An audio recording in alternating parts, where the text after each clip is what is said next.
Hi friends, so coming to you on day 7 of my water fast, and my apologies that I didn't make a video for day 6. Day 6 was a little intense for us. We went through a hurricane over here in Florida. So we're all okay. Everyone is safe. But I was a little focused on that yesterday. So I didn't end up making a video, but I do know that I was tempted to eat because I was really stressed out. We didn't have any water come in our home or anything, thank God. And sending so much love to all the people that did, because we did lose home, my father's home, in Hurricane Ian in 2022, almost exactly 2 years ago. So a little bit of trauma for myself and my family. We weren't actually there we had evacuated because they did a mandatory evacuation over on Pine Island in St. James City in 2022.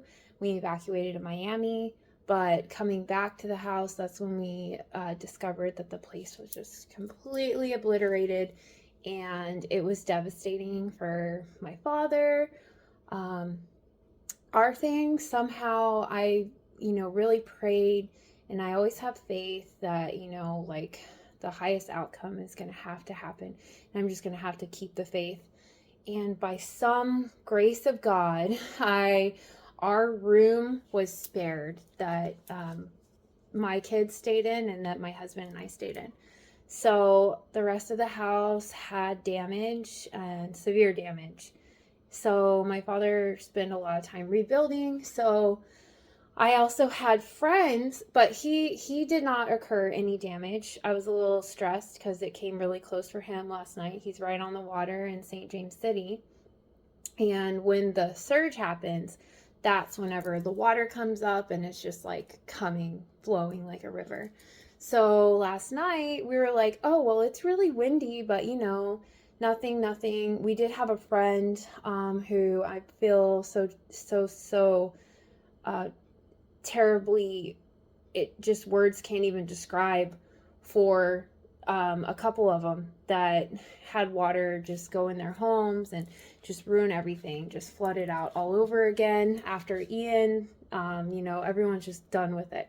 So anyways, that's what I was focused on yesterday, but I did not allow myself to stress eat, even though I was like, oh my gosh, so badly I want to eat.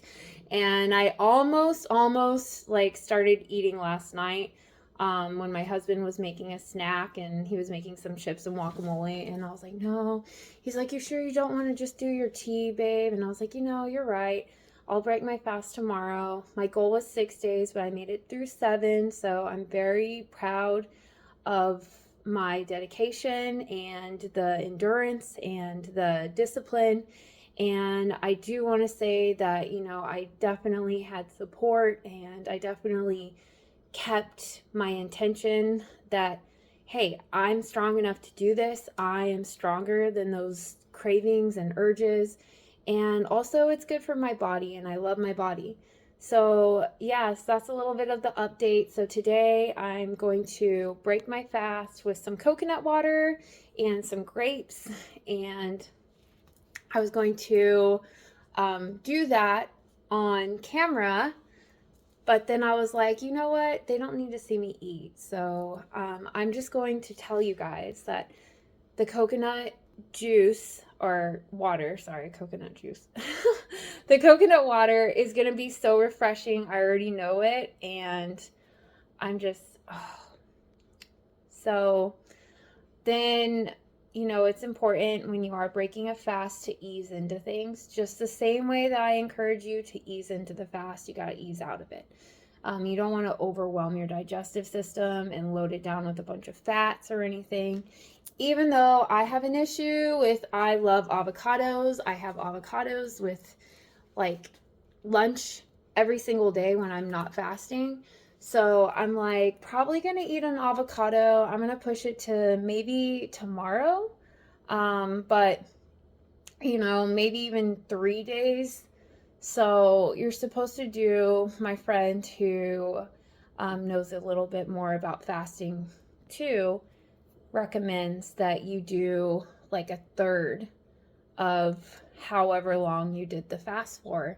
So the longer you do it, the longer you gotta wait, and you should really be doing, vibrant, living things and no dead meats or, decaying flesh or, which I know it sounds really morbid, but that's what it is. And so when your digestive system hasn't been processing things for a few days, it can get overwhelmed very easily. So you want to stick with the things that have energy in them that are going to help you to still keep that frequency up high and to help, break down your the stomach acids that are going to come back up, the digestive enzymes, and just get things kind of greased up to get going again.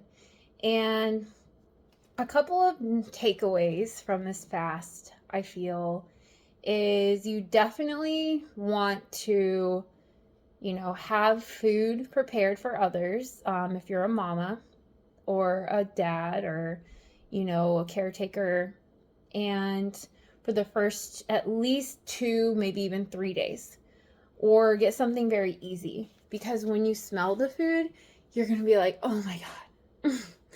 So the second thing is to just keep with it and get past the first 2 days. If you can make it past the first 2 days, then you're in smooth landing, like you're smooth sailing from there. And the other, I would say, is to go ahead and just meditate a little bit more. And that I did get to meditate a little bit more. Take before and after pictures and hold your intention for your meditation and your fast close to your heart, and just see how much quicker things start to manifest. One of mine, this was like last minute, but it was to kind of like take this whole storm and dissolve it and transmute and redirect it. And so I was praying and doing candles and just like, praying on each side of my house and just thanking the house, because our house that we live in is also energy. And so it's important that, we put good energy and loving energy into the walls of our home, into our space, and cleanse and clear them. And, I walk around with my tuning fork and I'm just like, this is thank you, house, for being shelter, keeping us safe and dry. And thank you, God, for